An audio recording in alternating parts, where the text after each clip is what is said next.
So I wanted to show you guys this. Check this out. Pokemon box, nickel. Watch.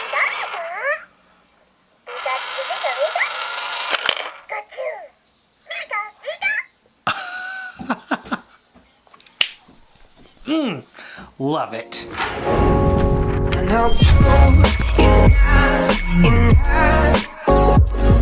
What's up everyone? Welcome back. What's up everyone? Welcome back to the channel. David Ramos here, and today I want to talk about 5 very common early signs of ASD, which is Autism Spectrum Disorder. Now this list that we're covering today isn't in any particular order. I'm simply going over some of the things that I feel are more common based on my experiences. If you guys have questions and are seeking professional advice, refer to a pediatrician or a specialist in the field. I'm not an expert, I'm just another parent just like you sharing my experiences. So with that being said, let's get into number 1, which is delayed speech. Now this one's kind of broad because there are multiple things to consider.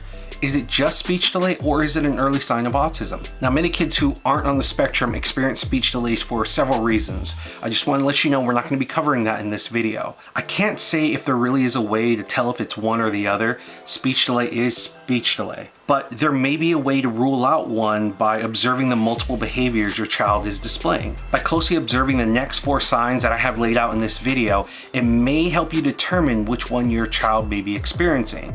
So let's jump into number 2, which is delay in motor skills.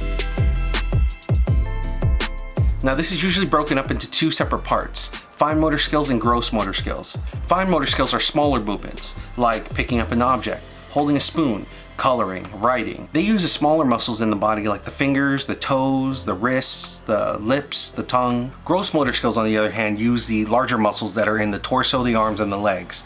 So for infants, little kids, typically it's for rolling around, standing up when trying to walk, crawling, rolling over, things like that. A few examples for bigger kids like toddlers is riding a bicycle, running, throwing or catching a ball. So since we're on the topic, something also commonly associated with ASD is tippy-toeing. I did hear that a lot when I was doing research for this video, and I was watching other YouTube videos, other parents, and I guess it's common. I'm not very familiar with it, so I can't really dive too deep, but Raiden did do it when he was making bowel movements, so there you go. You're welcome, I guess, making you aware of that. A delay in fine and gross motor skills is definitely something you want to be aware of. And if you do notice that, definitely bring it up with the pediatrician so you can get the help you need.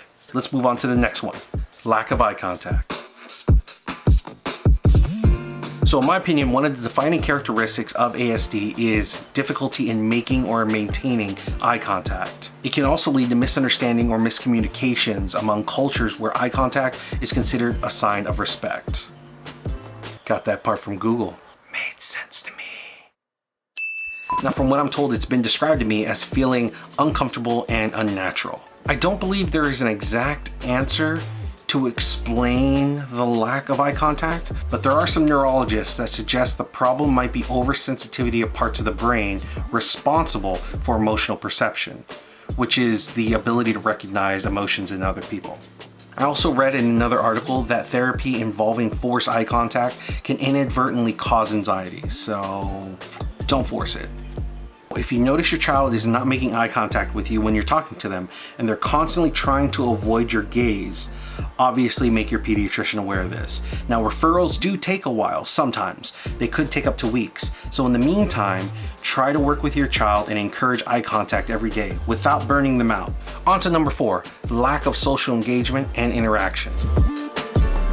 So this one we started noticing early on. When Raiden was around 1 year old, we tried to teach him pretend play or imaginary play. So a good example of what we used to do was take like a toy train, and we used to try to play choo-choo train with him. Choo-choo, and see if he would catch on and eventually play with it the way we wanted him to. But he ended up playing with it completely different. I mean, it wasn't expected. He'd take the train, flip it over, and all he'd do is spin the wheel. He loved spinning wheels. Anything that spins, he loved it. And he'd obsess over that constantly. Every time we went to a park or every time we played with something with wheels, he just loved to spin it. That's it. That's all he'd do. But see, that's not what bothered me. What bothered me was the fact that he never tried to include himself in our playtime, nor did he try to include us. he separated himself. Anytime we had like an activity going on, he kind of just wanted to do it on his own, and it's like nobody else was there with him. When we go to a park or the Discovery Center, which is where a lot of kids go to learn, there'd be tons of people running around and having a great time, but Raiden would kind of take his activity and bring it all to himself in one little corner, and it's almost like he wanted to be alone. So I'll be honest with you, I don't know exactly what's going on here. I don't believe that he doesn't want to play with anybody. I just don't think he knows how to make that connection and interact with everybody around him. So what we've done to work with Raiden on that is constantly bringing him to public areas like a playground or a park to get him used to being in that environment where there's other kids running around and doing the same thing he wants to do. What I think would help is if you brought another child, like maybe a sibling or a friend or a cousin, that could play along with him at the park and just stay with him the whole time. Raiden doesn't have any cousins nearby that he can play with. But what I have done is invited my coworker's son to hang out with Raiden at a park and at the movies, and I've noticed the interaction has drastically improved. Raiden pays attention to him. Raiden actually maintains eye contact with him when he's talking. Yeah, so there you go. I don't know if that's gonna help you at all, but just a piece of advice that I thought worked for me. So next time you take your child to a public play area where they can interact with other kids, observe them, see how they interact, see if they imitate the other kids on how they play. Imitating is extremely important. And finally, number 5, stimming.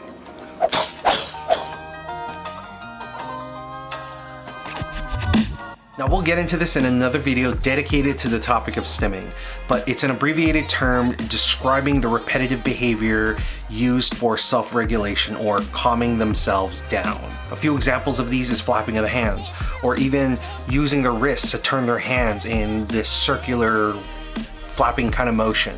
You may even notice some kids rocking back and forth. I know Raiden tends to stand in one spot, spin around in circles while looking out at the corner of his eye. And he's kind of like making noises while he's doing it. Or he'll tend to run around the coffee table, just run around endlessly. And it makes me dizzy just watching him. Now Raiden tends to do a lot of this also in public because he's so excited to go somewhere. And this can look extremely unusual to other people observing, so keep that in mind. Now I watched a lot of YouTube, like a lot of YouTube, you know what I mean?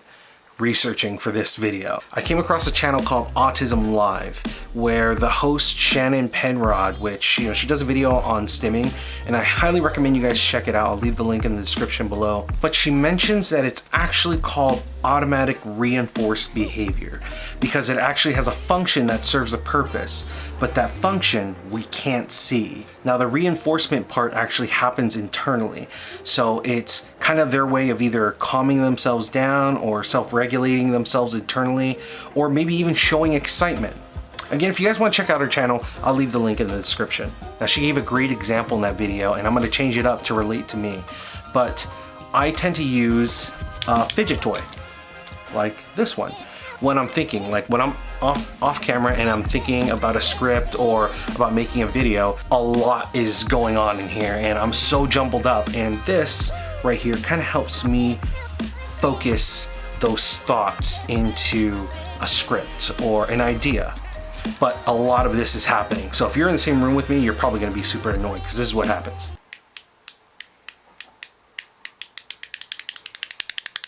Yeah, I know, right? It's extremely annoying. But this right here serves a purpose to me, and you may not see it. To you, it may look funny, it may sound annoying, but to me, it works. And I'm not even thinking I'm doing it, I'm just doing it, and it helps. So there you go, great example. Think of it like that. When you're sitting there clicking on a pen or shaking your leg and people are just sitting there like just watching you and extremely annoyed that you're doing it, because I remember there are times where I'm sitting in a meeting at work and I'd be shaking my leg and my coworkers are just looking at me like, dude, stop, please. I'm going a little too far, giving you guys a little too much information. Oh, this is extremely satisfying. I want to keep doing this all day long. You guys get the point. So again, the reinforcement happens internally. You may not see it, but it serves them a purpose. So stimming, there you go. Keep that in mind. There are tons of videos out on it, and I suggest you check out Autism Live. Keep in mind, guys, that these signs vary from child to child. Not all are the same. You may notice other children that are on the spectrum who share some of the same traits, but may be a bit more subtle than what your child's displaying during your observation. Remember that the first step is to always make your child's pediatrician aware of things that may seem unusual to you. From there on, get you to a specialist, conduct an evaluation, get you the help you need. That right there is going to spark everything. Look, I won't sugarcoat this for you. Things can get hard and they will get hard, but you have to be open-minded and patient. When you're unfamiliar with ASD and you just don't know the signs and you don't know how they can affect your child, then it can almost seem impossible to teach them anything. I know for a while I felt like a failure. I felt like I didn't have what it takes to bring someone into this world and teach them the wonders that this world had to offer. And there are times where I still do. I sometimes feel defeated, and that's because I'm unfamiliar and I didn't know better. Remember that none of this is new information. I mean, I had to get it from somewhere, right?